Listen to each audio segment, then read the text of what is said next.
special place in my heart. My wife and I went there for our honeymoon, and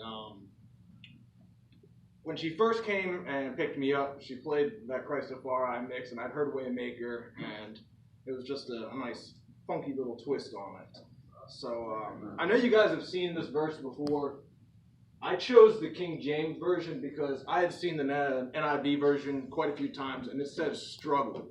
Now, I'm not going to pick apart the entire verse, but I want to pick out the fact that it says wrestle in the King James version. Spiritual warfare is real.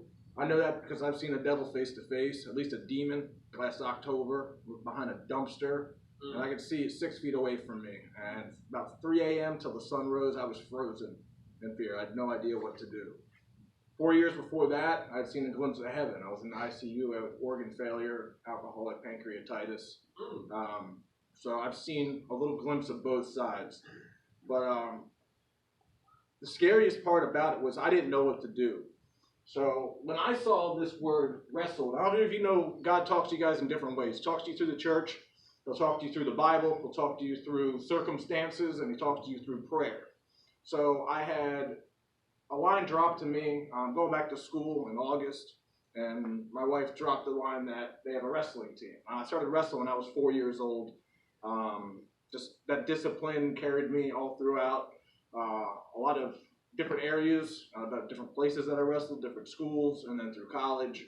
But I lost that discipline somewhere. So the fact that I heard wrestling, I was like, okay, well, I'm almost 40. I'm going to get thrown around by some young guys. Maybe that's not for me.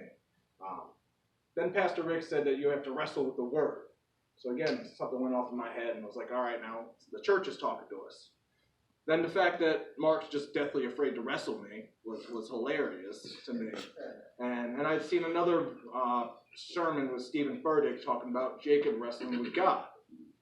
And I was like, all right, well, obviously something's going on. So I looked at the King James version. When I found that word wrestle, I started looking into the Greek and the actual translation. Now, the word wrestle is actually pale, and it's got 3 different definitions.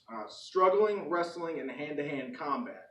Now, struggling to me doesn't seem all that violent. Hand-to-hand combat does. So if you guys think of pale, think of MMA times 2. It actually comes out to called pancration. The word palestra, which is the Colosseum, the Greeks would actually come to and train at, is where they would do their battles. It involved boxing, it involved wrestling, and it involved pancration. Pan is all, creation is power. So it's basically all your power.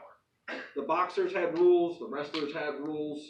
Pancration had no rules. And the only thing that you couldn't do was retire. In fact, they actually had an inscription that says, if you should hear your son has died, you can believe it. But if you hear he has been defeated and chose to retire or surrender, do not believe it. And I think that's pretty huge because they were going in and there was no choice but to win. They had to go into that palestra and practice every single morning, noon, night, so that when they were thrown into the ring, they were ready. Now, I say that because this is our palestra, guys. All right, nothing's going to be spoon-fed to you. I don't know what you're doing in the downtime. You can pass the time, goof around, and walk out to the inevitable beatdown that you're going to get whenever you decide to leave or you come across this stage and they say you're ready. It's only up to you. You know, one of the things I loved about wrestling was you could stand in front of someone and say, I am.